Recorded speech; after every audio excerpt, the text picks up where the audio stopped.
Gold, trusted gold buyers. మీరు తాకట్టు పెట్టిన బంగారాన్ని విడిపించి ఈ రోజు ఉన్న మార్కెట్ ధరకు కొనబడను. సార్, ఫస్ట్ ఆఫ్ ఆల్ మీ సినిమా టైటిల్ చిరంజీవ. రీసెంట్గా చిరంజీవి గారి పేరు పెట్టుకున్న వాళ్ళందరికీ నోటీసులు వచ్చినాయి. బిజినెస్ చేసే వాళ్ళకి, టైటిల్స్ పెట్టుకున్న వాళ్ళకి. మీకు రాలేదా నోటీసులు? చిరంజీవ వేరు, చిరంజీవి వేరు. ఓకే. సో ఆ చిన్న డిఫరెన్స్ తెలిస్తే మనకు ఈ సమస్య ఉండదు. సో యాక్చువల్గా చిరంజీవి అంటే మీకు తెలిసినట్టుగా ఎక్కువ కాలం అంటే చావు లేకుండా ఉండే మృత్యుంజయుడు. చిరంజీవి అంటే ఒక మనిషిని ఆశీర్వదిస్తున్నప్పుడు అనే మాట. సో మన సినిమా ఏంటంటే ఒక వరం పొందిన ఒక హీరో. ఓకే. అతని గురించి సబ్జెక్టు. ఫస్ట్ వేరే టైటిల్ అనుకున్నాం, కానీ ఒక హీరోకి యముడి ద్వారా ఒక వరం వచ్చింది అన్నప్పుడు ఏం పెడితే బాగుంటుంది టైటిల్ అనుకుంటే అన్ని యమగోళ, యమ దొంగ ఇవన్నీ వచ్చేసాయి, యమలీల ఇవన్నీ వచ్చాయి కదా. అలా కాకుండా ఇంకేదైనా వేరే పెట్టాలి. ప్లస్ ఆ సినిమాలాగా లేదు మనది. యముడికి మోడు, యమ దొంగ ఆ టైప్లో ఉండదు మనది, యమలీల ఆ టైప్లో ఉండదు. కాబట్టి ఇంకేం చేస్తే బెటర్ అని ఆలోచిస్తున్నప్పుడు okay, he's a blessed kid కదా, సో దానికి తగ్గట్టుగా అనుకుంటే చిరంజీవ అయితే బాగుంటుంది అని అలా టైటిల్ సెట్ చేసుకోవడం జరిగింది. అంతే తప్ప చిరంజీవి గారి పేరుని మిస్యూజ్ చేయడం కానీ, ఆయన పేరుని వాడుకొని ఏదో అడ్వాంటేజ్ తీసుకోవడం అనేది కాదు. నోటీసులు వస్తాయని ముందే తెలిసినట్టు ఉంది మీకు? అందుకే లేదు, యాక్చువల్గా ఇది ఎప్పుడో లాస్ట్ ఇయర్ పెట్టుకున్నాం మనం పేరు. ఆ నోటీసుల విషయం మొన్న 1 వీక్ బ్యాక్ తెలిసింది. స్ట్రైక్ అయిందా మీకు ఈ పాయింట్? జస్ట్ మిస్ అయ్యావరా అని?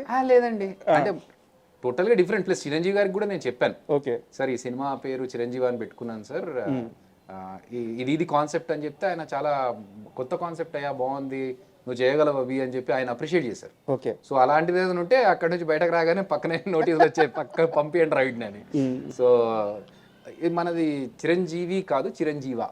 పైగా అంటే చాలా మందితో ట్రావెల్ కొంచెం ఉంది సార్, పరిచయాలు ఉన్నాయి.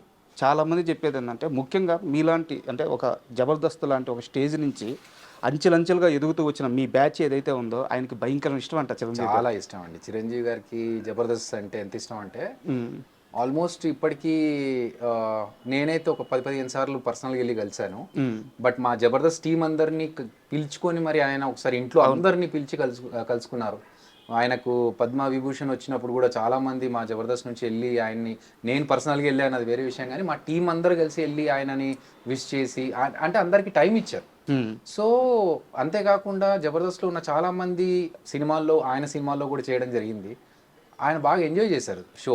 అంటే ప్రతి ఒక్క ఆర్టిస్ట్ని పేరు పెట్టి పిలిచారు, అది మాకు చాలా హ్యాపీ అనిపించింది. సూపర్ కదా కదా.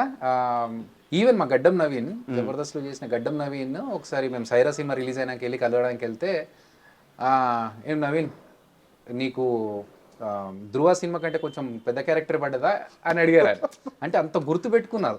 అంతకుముందు సైరా నరసింహారెడ్డి, ధృవ రెండు సురేందర్ రెడ్డి గారు చేసిన సినిమాలే కదా. సో ఆయన అది గుర్తుపెట్టుకొని మరి అడిగి, నువ్వు మా సినిమాలో చేయడం వల్ల మాకు చాలా ప్లస్ అయిందా అని చిన్న సైటైర్ వేసి, అది అసలు పేర్లు గుర్తుపెట్టుకొని చెప్పడం అనేది చాలా హ్యాపీనెస్. ఒక నటుడికి ఇంకేం కావాలండి, చిరంజీవి గారి నోటి నుంచి ఆ పేరు రావడం అనేది. మూవీ ఎలా వచ్చింది అందుకే? చిరంజీవి చాలా బాగా వచ్చిందండి, చాలా హ్యాపీగా ఉన్నాము. ఎందుకంటే ఇది ఒక డిఫరెంట్ ఎంటర్టైనర్. నాకేంటంటే జబర్దస్త్ నుంచి కూడా అందరు చెప్పినట్టుగా కాకుండా కొంచెం డిఫరెంట్గా చెప్పాలి ఏదైనా కూడా అనేది నా తత్వం. మామూలుగా అందరూ ఒకటే స్టైల్లో వెళ్తున్నప్పుడు మనం అదే స్టైల్లో వెళ్తే 10 మందిలో ఒకరిలాగా వెళ్ళిపోతాం తప్ప, అరే వీడికంటే ఒక స్పెషలైజేషన్ ఉంది అని తెలియాలంటే మనం ఏదో డిఫరెంట్గా చేయాలనేది నేను నమ్ముతాను. దాంట్లో భాగంగానే దీంట్లో ఏంటంటే హీరోకి ఒక శక్తి వస్తుంది, ఆ శక్తి ఒక రూపంలో కనిపిస్తుంది. సో షూటింగ్ చేసేటప్పుడు జనాలకు అర్థం కావట్లేదు, అంటే ఈవెన్ అందులో పనిచేసే క్రూ వాళ్ళకు కూడా ఏంటి ఏదో చేస్తున్నారు కానీ ఏంటి అనేది ఎవరికి అర్థం కావట్లేదు.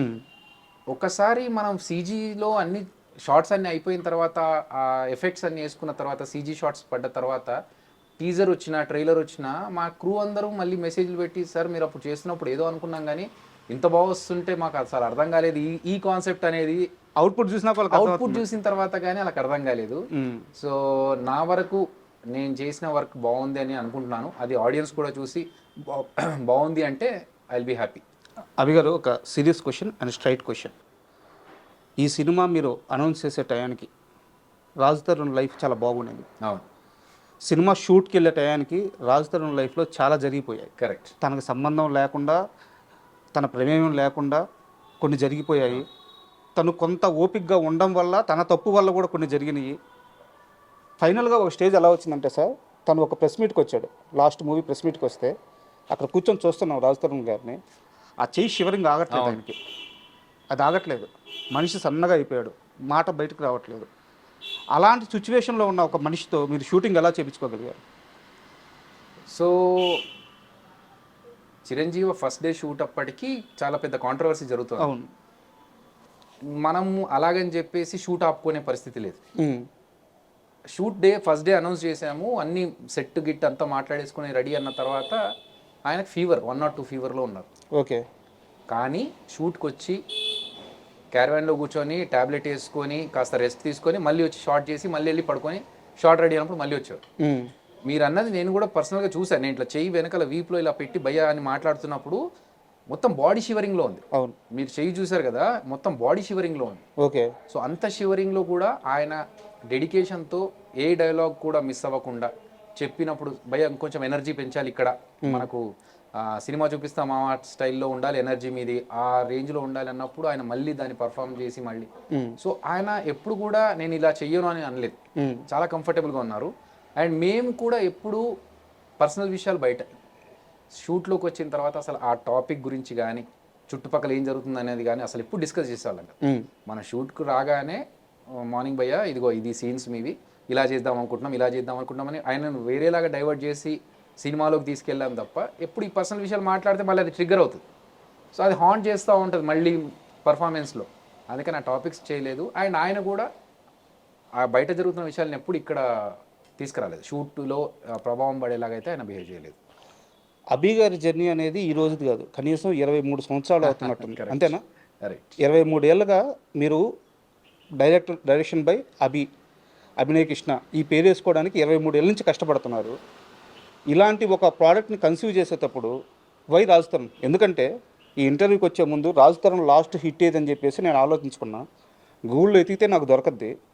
అసలు కనీసం అభి అన్నకన్నా తెలుసా ఈ విషయం, ఆయన లాస్ట్ హిట్ ఎప్పుడు పడిందో తెలిసే ఈ ప్రాజెక్ట్ ఆయనతో దిగాడా అడగదామని చెప్పి నేను గూగుల్ చేయలేదు. తెలుసా రాజ్ తరుణ్ గారికి లాస్ట్ హిట్ ఎప్పుడు? నాకు తెలిసి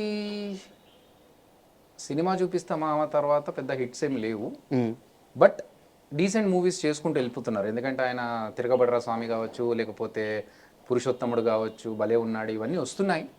ఓ డిఫరెంట్గా ఏం నమ్మారు అభి, ఏం నమ్మారు రాజ్ తరుణ్లో? మన సబ్జెక్ట్కి సంబంధించిన ఎవరైతే శివ అనే క్యారెక్టర్ ఉందో మంచి ఎనర్జెటిక్ పర్ఫార్మెన్స్ కావాలి అక్కడ మనకి. సో నేను ఈ ఏజ్ గ్రూప్లో చూసుకుంటే హై ఎనర్జీ పర్ఫార్మెన్స్ ఇచ్చేది రాజ్ తరుణ్ గారు. ఓకే. రైట్. రామ్ పోతినేని, రాజ్ తరుణ్ వీళ్ళిద్దరు high performance energy, super energy ఉంటుంది 100%. ఇప్పుడు నేను స్టోరీని నమ్మాను, పర్ఫార్మెన్స్ పరంగా రాజ్ తరుణ్ గారు యాప్ట్. సో ఆయన హిట్ ఉందా లేదా అనేది నేను నిజంగా ఆలోచించదలుచుకోలేదు. ఎందుకంటే నేనేం పెద్ద హిట్లో లేను, నా దగ్గరికి రాజ్ తరుణ్ వచ్చి చేయడానికి. రైట్. నేను ఆలోచించేది ఏంటంటే కాన్సెప్ట్ బాగుంటే, బిచ్చగాడు సినిమా తీసుకున్నప్పుడు విజయ్ యాంటనీ ఎవరికి తెలియదు తెలుగులో, అట్లీస్ట్. కాంతార చేసేటప్పుడు రిషబ్ శెట్టి తెలుగులో ఎవరికి తెలియదు. అవును.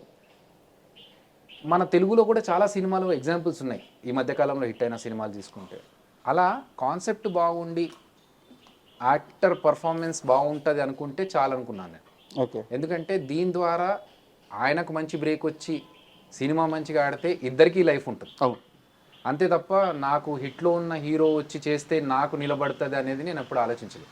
కాన్సెప్ట్ బాగుంటే మనం ఇంకేమైనా హెల్ప్ అవుతామా రాజ్ తరుణ్ గారికి, ఆయనకు ఒక హిట్ ఇవ్వగలిగితే మనము బాగుంటుంది కదా అన్నట్టు ఆలోచించాను తప్ప ఇంకొంచెం బెటర్ హీరో ఉండి మనకు చేస్తే మనకు హెల్ప్ అవుతుంది అనేది నేను అప్పుడు ఆలోచించాను. అంటే మీకు సంబంధించిన కొన్ని పర్సనల్ క్వశ్చన్స్ కూడా ఉన్నాయి. ఇంకొకటి సినిమాకి సంబంధించిన ఒక క్వశ్చన్ అడిగి కాస్త మనం పర్సనల్గా వెళ్దాం.